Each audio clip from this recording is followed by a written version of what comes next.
찬미 예수님, 저는 성베네딕토의 외관수도원 소속의 박재찬 안셀모 신부라고 합니다. 토마스 멀튼에 대한 공부를 토론토 대학교에서 한 9년 정도 했고요. 그 가운데 그 공부하는 과정에 쓴 이제 논문이 이번에 최근 책으로 출판되었습니다. 그래서 여러분들에게 이 토마스 멀튼 영성을 나눌 수 있게 되어서 참으로 기쁘게 생각하고, 특별히 아시아에서는 이런 토마스 멀튼 영성에 대해서 많이 알려져 있지 않기 때문에 이런 기회를 통해서 영성을 널리 알리고 또 함께 나누면서 하느님과 더 가까워질 수 있으면 좋겠다는 생각이 듭니다.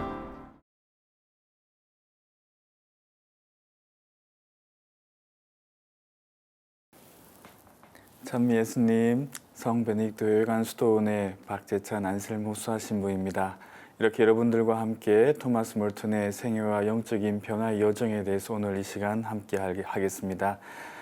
어떻게 하면 토마스 멀튼의 영성에 대해서 여러분들과 좀 더 여러분들과 잘 나눌 수 있을까, 김남희 교수님과 함께 상의해 본 결과 어떤 토마스 멀튼에 대해서 모르는 분들이 많기 때문에 토마스 멀튼에 대해서 먼저 여러 가지 자료나 또 정보를 제공해 드리고 한두 시간 하고, 그 다음 세 번째 시간쯤에는 함께 김남희 교수님과 함께 여러분들이 궁금해하는 질문들을 나누고 또 함께 좀 더 영적으로 더 깊이 우리가 나아갈 수 있는 데 도움이 되고자 하는 그런 대화를 나눌 수 있으면 더 좋겠다는 생각이 듭니다. 그래서 오늘 이 시간에는 특별히 토마스 멀튼의 생애에 관해서 한번 나눠보고 싶습니다.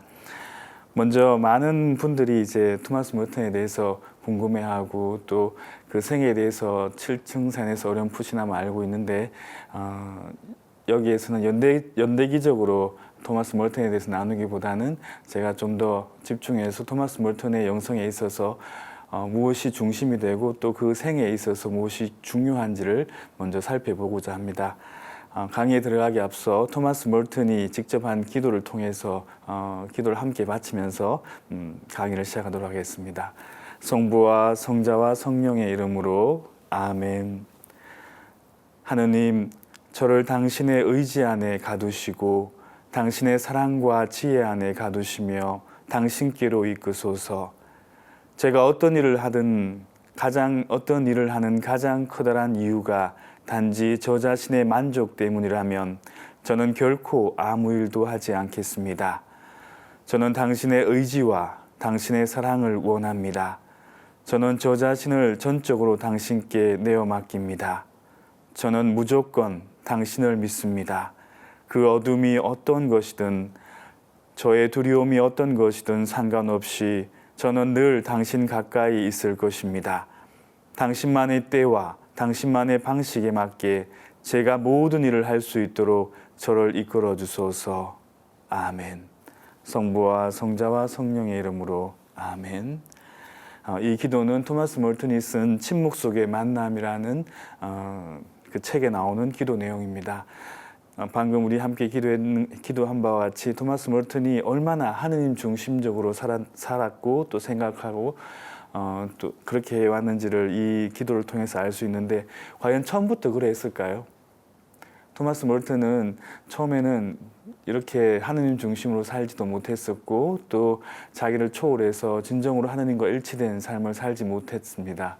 오히려 처음에는 무신론자였고 또 방탕한 생활도 했었으며 트라피스트 수도원에 들어와서도 여러 가지 어려움들을 많이 겪었었고 또 심지어 어떤 간호사와 사랑에 빠지는 그런 체험도 했다고 합니다. 그리고 또 아빠스랑 여러 가지, 아빠스는 그 베네딕토 수도회의 장상을 이야기합니다. 아빠스님과 같이 서로 순종하며 살았어야 되는데 여러 가지 갈등들도 많이 겪었습니다.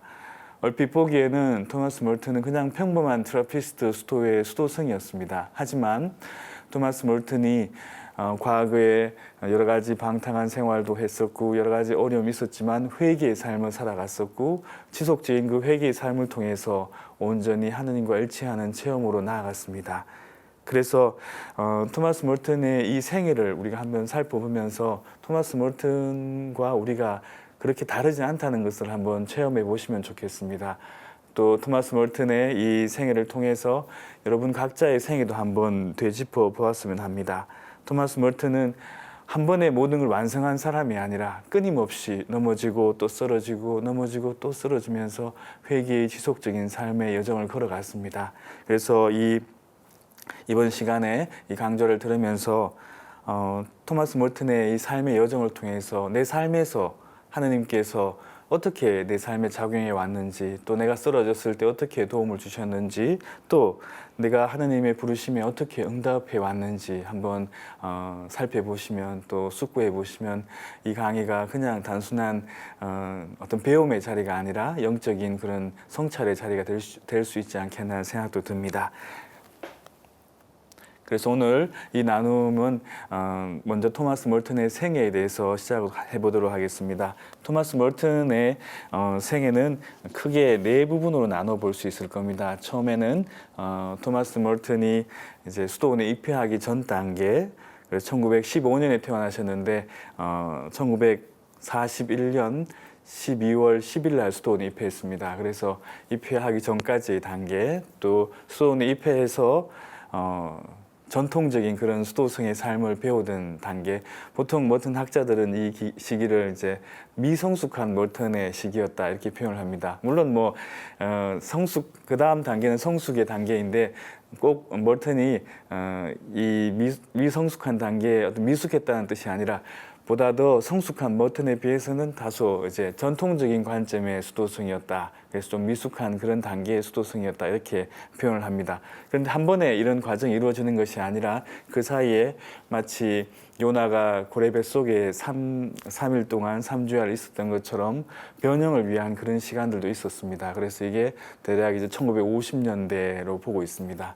그리고 결정적으로 1958년에 어떤 루이 빌에서의 영적인 그 체험 이후에 1960년대에는 완전히 달라진 모습의 토마스 멀튼을 만나게 될 겁니다. 토마스 멀튼은 흔히들 우리 이제 많은 분들이 책을 워낙 많이 쓰셨기 때문에, 작가이고 또 부모님이 화가였기 때문에 그림도 제법 잘 그렸습니다. 그리고 시를 쓰는 것도 굉장히 좋아했고 그분이 쓴 시들은 굉장히 아름다운 시들이 굉장히 두꺼운 분량의 양으로 많이 우리에게 전해지고 있습니다. 또 사진 찍는 것들을 좋아해서 사진 작가이기도 했고요. 또 신비가였고 예언자였고, 그리고 사회운동가였습니다. 그래서 피스메이커라는 별명도 가졌죠. 그리고 나중에 이제 종교 간 대화를 하면서 많은 이제 불교 신자들, 또 힌두교들도 만나고, 또 나중에 이제 아시아에서는 무슬림들도 만나게 돼서 종교 간에 대화하는 그런 분이었다고 표현을 합니다. 그렇지만은 무엇보다도 토마스 멀튼에게 있어서 가장 중요한 것은 그분은 수도승이었습니다. 관상의 삶을 살아가는 수도승이었고 하느님을 찾는 사람이었습니다. 그러면 토마스 멀튼이 어떻게 하느님을 찾는 여정을 시작하게 되었는지 수도원 입회 전 시기부터 한번 살펴보도록 하겠습니다. 토마스 멀튼은 1915년 1월 31일 날 프랑스에서 어머니 루이 젠킨스와 아버지 오웬 멀튼 사이의 장남으로 출생했습니다. 3년 뒤에 이제 동생인 존 폴이 이제 태어났죠. 그렇지만 토마스 멀튼의 어린 시기는 결코 화목한 가정 생활을 이룰 수 없었습니다. 왜냐하면 토마스 멀튼이 6살 되던 해에 어머니 루스 젠킨스가 위암으로 사망하게 됩니다. 어머니의 죽음으로 인해서 그 여성적인 어머니의 따뜻한 사랑을 많이 받지 못했기 때문에 특히 사춘기에는 반항아적인 그런 기질도 많이 가지게 되었다고 평가를 합니다. 그 이후에 이제 아버지는 그림을 그리는 화가였기 때문에 그림을 그리기 위해서 여기저기 이렇게 이동하는 그런 시간들 많았고, 그래서 토마스 멀튼은 외가댁에서 한동안 지내게 되었고, 또 잉글랜드의 이제 리스의 잉그레스 공립학교에 다니기도 했습니다. 이때도 부모님과 함께 할 수 없기 때문에 굉장히 외로움을 많이 탔고, 또 결핵에 걸리기도 했었습니다. 그리고 이제 중고등학교 시절을 보내면서 또 사춘기 시절에 토마스 멀튼에게는 또 큰 충격적인 이제 아픔의 시간이 있었는데, 그것은 바로 아버지가 먼저 세상을 떠납니다. 뇌종양으로 1931년, 그러니까 멀튼이 이제 조금 있으면 생일을 맞는데 그 생일 직전에 16살 되던 때에 아버지가 세상을 떠납니다. 그래서 이 시기엔 굉장한 절망과 시리와 좌절을 겪게 됩니다. 그 이후에 이제 독일도 여행하고 또 이탈리아도 여행하고 하면서 이제 다시 회복하려고 했지만 옥함 학교에서 다시 또 방탕한 생활을 시작하게 되죠. 그래서 토마스 몰턴은 자신의 이 어린 시절을 이렇게 회고합니다. 저의 어린 시절에 거의 매달 우리의 삶과 계획이 지속적으로 바뀌었기 때문에 지속적인 재정돈을 한다는 것은 거의 불가능했습니다. 때때로 아버지와 저는 함께 살았고 때때로 낯선 이들과 살았으며 가끔씩 아버지를 만났습니다. 사람들은 우리의 삶 안으로 들어왔다가 밖으로 사라져 버렸습니다. 우리는 친구들을 사귀었다가 또다시 다른 친구들을 만나야 했습니다. 모든 것이 항상 변화되고 있었습니다. 토마스 몰턴에게 있어서 어린 시절은 항상 외롭고 또 쓸쓸하고 혼자 있는 그런 시간들이 많았다고, 그래서 뭔가 아늑한 공간, 집을 그리워하고 아버지의 품, 어머니의 품을 그리워하던 그런 어린 시절을 보냈다고 볼 수 있을 겁니다. 그리고 1933년에 이제 캠브리지에 있는 클레어 대학에 입학했는데 이때 굉장히 토마스 몰턴은 아버지를 이제 먼저 세상을 떠나보내고 난 다음이었으니까 굉장히 이제 외롭고 힘든 이 상황에서 방탕한 생활을 많이 합니다. 그래서 술을 좋아하고 또 여자들도 좋아하고 담배 피우는 거 좋아하고 아무튼 이런 또 사생활을 이제 낳았다는 그런 이야기도 있습니다. 그래서 이런 방탕한 생활을 했기 때문에 마치 그 어거스틴 성인께서 방탕한 생활 이후에 회개해서 교회의 위대한 학자가 되었듯이 토마스 몰턴도 이런 방탕한 생활, 자기 자포자기한 그런 삶, 세상에 대한 그런 매력에 푹 빠져있던 그런 시간들로부터 회개의 시간으로 이제 건너갔기 때문에 토마스 몰턴을 이렇게 어거스틴에 비유하기도 합니다.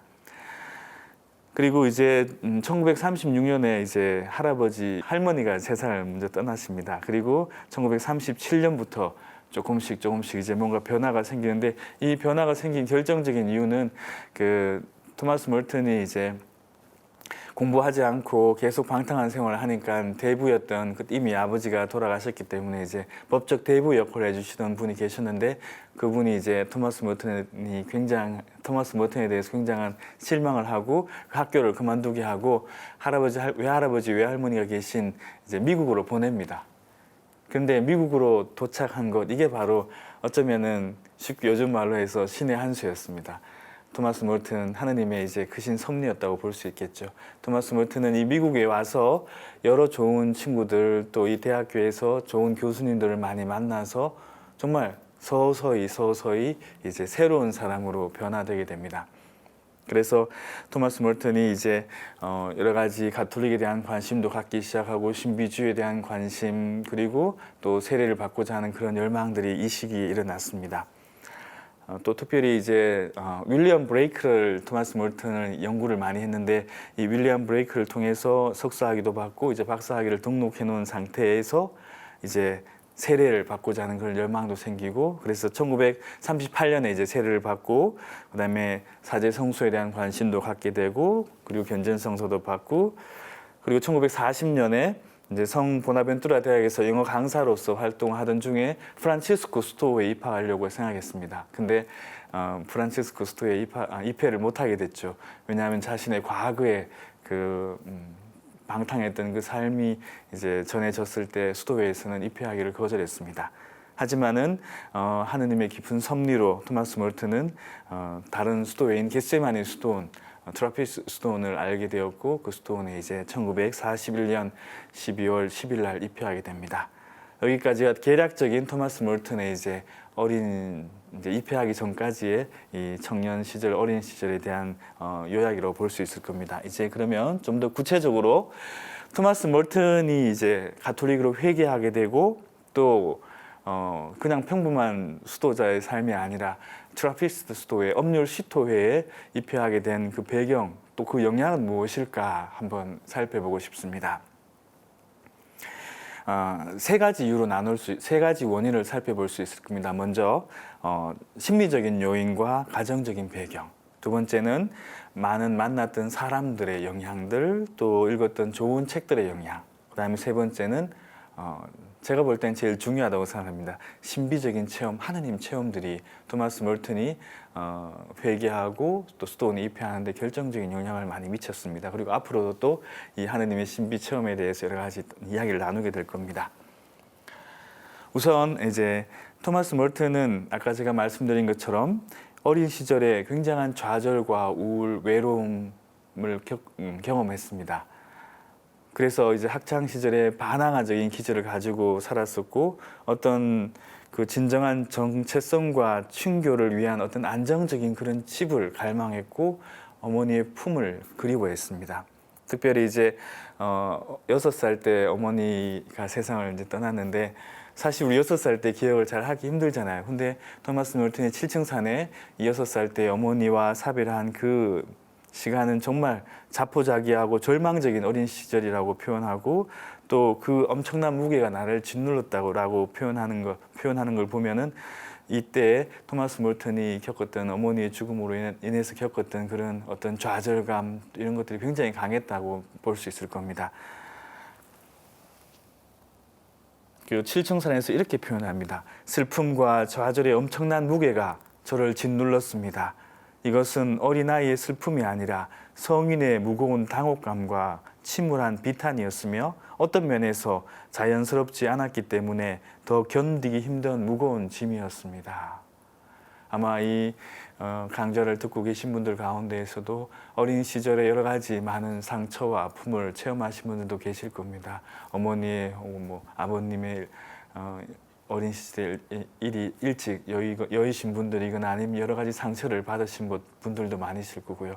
그런데 이 상처와 아픔들이 어떻게 토마스 멀튼에게 영향을 미쳤는지를 본다면은 여러분들이 겪었던 그런 상처와 아픔들이 단지 나를 아프게 했던 시간만이 아니라 나를 성장시키는 그런 시간이 될 수 있다는 것도 여러분들이 이제 생각해 보실 수 있을 겁니다. 사실 저도 어린 시절에는 부모님과 떨어져서 살았습니다. 초등학교 때 부모님께서 저는 좀 더 좋은 학교에 가기를 바라는 마음으로 시골에 머무시던 부모님께서 도시로 저를 이제 공부를 시키기 위해서 보냈습니다. 그래서 그때 이제 자취 생활도 하고 친척 집에 같이 얹혀 살기도 하고 그렇게 생활을 했었는데 그때 당시에는 부모님과 함께 살지 못한다는 것이 굉장히 저한테는 좀 서름이었고 달라는 가정에서 함께 지내고 있는 그런 친구들을 보면 부럽기도 하고 나는 왜 이렇게 살아야 하는가 또 나는 어떻게 살아야 하는가 그런 생각들을 많이 하면서 보냈던 시간들이 많았습니다. 특별히 이제 고등학교에 입학하면서 점점 더 삶의 의미에 대한 생각도 많이 하게 되고 굉장히 외로웠기 때문에 또 안정된 그런 삶을 찾고자 하는 그런 갈망도 많이 있었습니다. 그때 하느님께서 저에게 수도원이라는 곳을 보여주셨고 그래서 수도원이라는 곳은 저한테 굉장한 안식처처럼 느껴졌었습니다.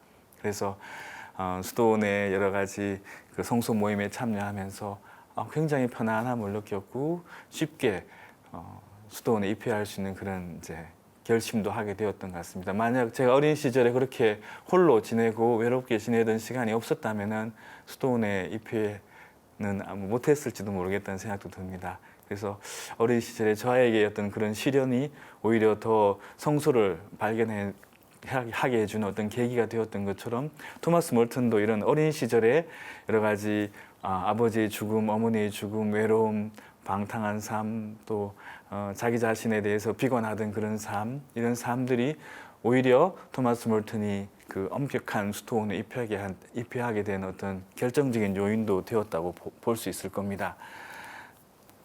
그리고 또 부모님의 죽음에 대해서 여러 학자들 가운데 이제 칼 융의 심리학을 이제 응용해 가지고 토마스 멀튼은 어머니가 일찍 돌아가시고 아버지가 일찍 돌아가셨기 때문에 이제 아니마적인 요소 또 여성성이 좀 결여되어 있는 그런 어린 시절을 보냈기 때문에 끊임없이 뭔가 안정적인 곳을 찾고자 하는 갈망이 있었다. 그리고 아버지의 죽음은 무의식 안에서 고독을 찾고 세상을 거부하는 그 그림자의 원형, 그 섀도우 아르키타입이라 그러죠. 이런 것들을 형성시키는데 원인이 되었다. 이렇게 보는 심리학자들도 있습니다. 그리고 또 토마스 멀튼이 이제 트라피스트 스톤을 가게 된 배경 중에 하나는 그 아까 제가 말씀드린 것처럼 그 캠브리지의 생클리 대학에서 이제 그런 여러 가지 방탕한 생활을 했던 것, 그래서 죄로부터 회개하고 싶은, 그래서 더 엄격한 스톤으로 들어가고 싶어하는 그런 이제 결심을 하게 만들었던 것 같습니다. 그래서 토마스 멀튼은 이렇게 이야기합니다. 우리의 부족함과 결점에 대한 이해 안에서 우리 자신을 잃어버리는 것을 배우는 것은 우리가 진정한 관상가가 될 수 있도록 도울 수 있다.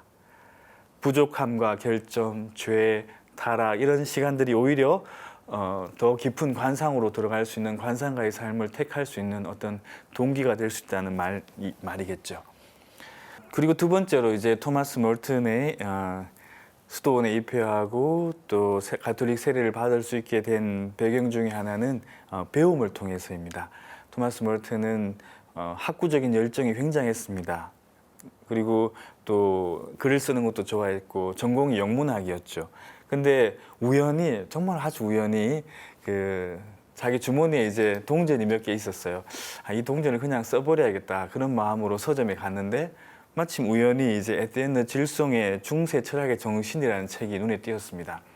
근데 토마스 멀튼이 생각할 때는 이 중세 철학 하니까 조금 뭔가 거부감이 있었습니다. 토마스 멀튼은 이 당시 가톨릭이라는 것에 대해서 굉장히 거부감이 굉장히 마음속에 깊이 있었습니다. 근데 이 책을 사게 된 이유 중에 하나는 에티enne 질송이라는 사람이 과연 누군가 궁금했습니다. 그래서 이제 동전을 이제 지불하고 이제 에티enne 질송의 이제 중세 철학 정신을 사가지고 기차를 타고 집으로 왔습니다. 근데 첫 페이지를 탁 펼쳤는데 기차 안에서 첫 페이지를 펼쳤는데 거기 보니까 교회인가 이런 게 탁 적혀 있는 겁니다.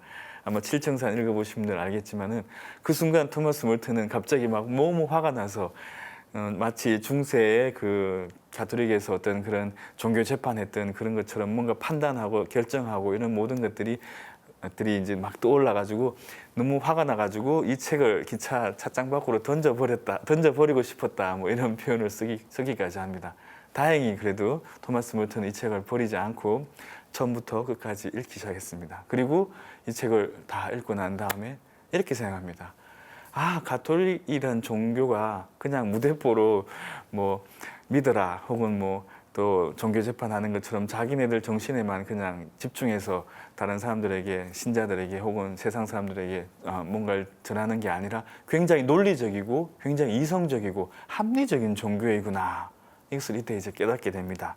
그래서 점점 이제 가톨릭에 대해서 관심을 갖기 시작하고, 또 그 아돌프 헉슬리의 목적과 수단이라는 책이 있는데 이 책을 읽으면서 금욕주의에 대한 것, 또 아시아 종교에 대한 것, 또 신비주의에 대한 것, 이런 것들을 이제 매력을 느끼게 됩니다. 그래서 이 책을 읽고 난 다음에 그 도서관에 있는 여러 가지 이제 그 동양에 대한 그런 책들, 금욕주의에 대한 책들, 신비주의에 대한 책들을 샅샅이 찾아 읽었다, 이제 이렇게 표현합니다. 그래서 나중에 토마스 멀튼과 불교의 관계에 대해서 설명할 때 나오겠지만은 이 책은 토마스 멀튼이 아시아의 종교와 처음 만나게 된 첫 번째 계기가 되는 계기가 되는 그런 책이기도 했습니다. 그리고 이제 윌리엄 브레이크에 대한 그런 여러 가지 책들, 또 연구들은 토마스 멀튼이 회개하는 데 굉장히 영향을 많이 미칩니다. 윌리엄 브레이크는 시인이자 예언자이고 신비가였잖아요. 근데 토마스 멀튼도 그렇게 이제 변화됩니다. 그리고 또 정말 굉장히 좀 흥미로운 것 중에 하나는 토마스 멀튼이 힌두 수도성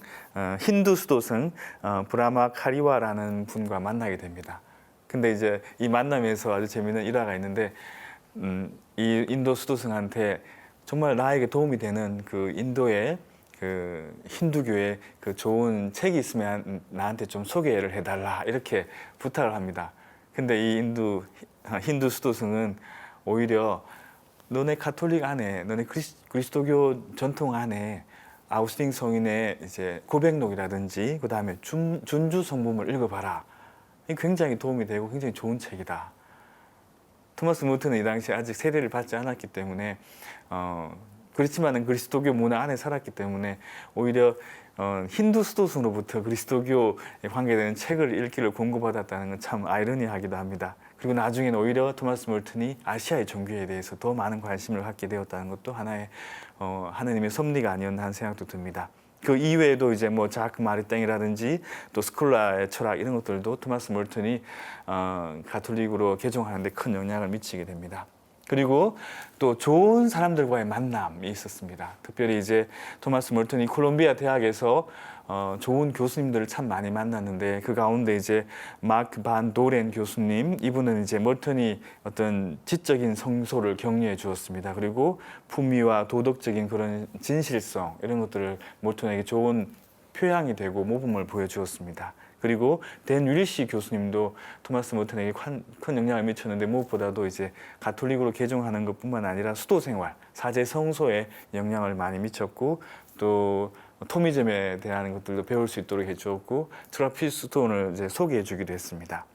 그리고 이제 토마스 몰튼이 이 시기에 참 좋은 친구들을 많이 만났는데 이 좋은 친구들 가운데 이제 로버트 렉스라는 이 친구는 나중에 수도원에 입회해서도 계속해서 토마스 몰튼을 도와주고 토마스 몰튼이 이제 출판하는 것들도 함께 할 수 있도록 많은 그 격려를 해주고 했었습니다. 그리고 또 토마스 몰튼에게 가톨릭으로 개종한다, 사제가 된다는 말을 하니까 너 성인이 되고 싶은 거냐 이렇게 이야기하기도 했었습니다.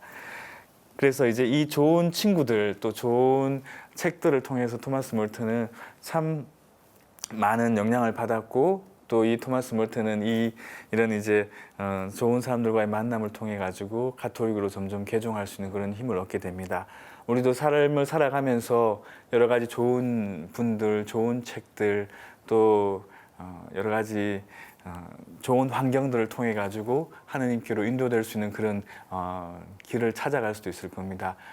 아마 오늘 이 강좌를 통해 가지고 이 이야기를 통해서 여러분들이 그동안 삶을 살아오면서 만났던 좋은 사람들 누구였는지 그리고 하느님께로 인도해 주었던 분들이 누구였는지 한번 살펴볼 수 있으면 좋겠습니다. 그 가운데에는 가까이 있는 지인들도 있을 수 있을 거고 또 때때로는 그 당시에는 나를 힘들게 했던 그런 사람들도 있을 수 있을 겁니다. 저도 예전에 굉장히 이제 수도원에 살면서 좀 힘든 체험을 한 적이 있었는데 어느 한 수사님으로 인해서 굉장히 마음이 무겁고 괴로웠었습니다. 근데 그때 어느 날 책을 읽다 보니까 이런 구절이 있더라고요.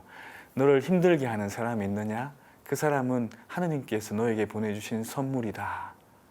그 구절을 읽는 순간에 그분은 지금 당장에는 나한테 좋은 분으로 느껴지지 않았었지만은 점점 내가 더 성숙해 나가고 또 내 마음이 더 넓어지는 데 있어서 하나의 선물로서 하느님이 보내주신 도구로서 역할을 했구나라는 것도 깨달을 수 있게 되었습니다. 그리고 또 좋은 책들, 좋은 그 책들을 통해서도 참 많은 도움을 받았는데 토마스 몰튼의 책들도 여러분들께 좀 권해드리고 싶습니다.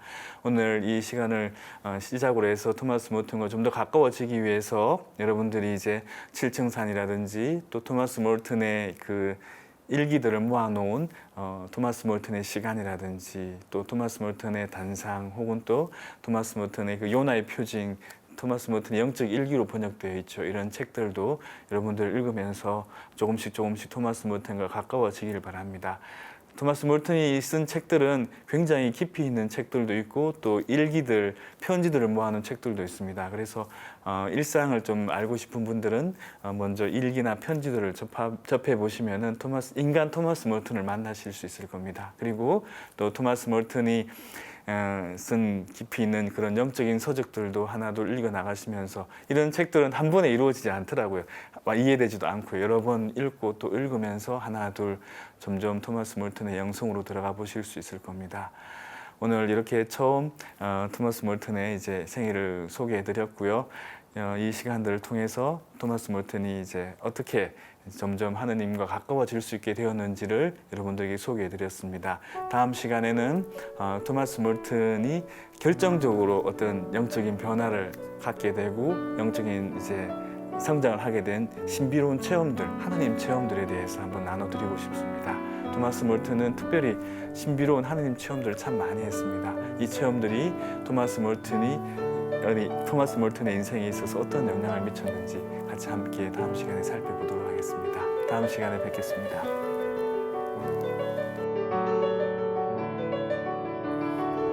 우선 우리가 이제 한 명의 인간으로서 태어나서 그 인간이 이제 자라고 성장해서 이제 나중에 늙어서 또 죽게 되는 그런 이 삶의 여정이 있어요. 근데 그 여정 가운데 우리가 본래의 삶의 모습, 본래 하나님께서 창조했을 때 그 인간의 모습, 그 모습으로 되돌아가는 것. 그게 바로 이제 그 토마스 몰튼이 이야기하는 그 뉴맨, 새로운 사람이 된다는 그런 정의예요. 그러니까 관상적인 깨달음이라는 표현은 뭐 여러 가지 하느님 체험을 통해서 혹은 또 하느님께서 주신 선물로 인해서 내가 본래 하느님께로부터 받은 그 나의 모습으로 되돌아갈 수 있는 그 길을 깨달았다는 거죠.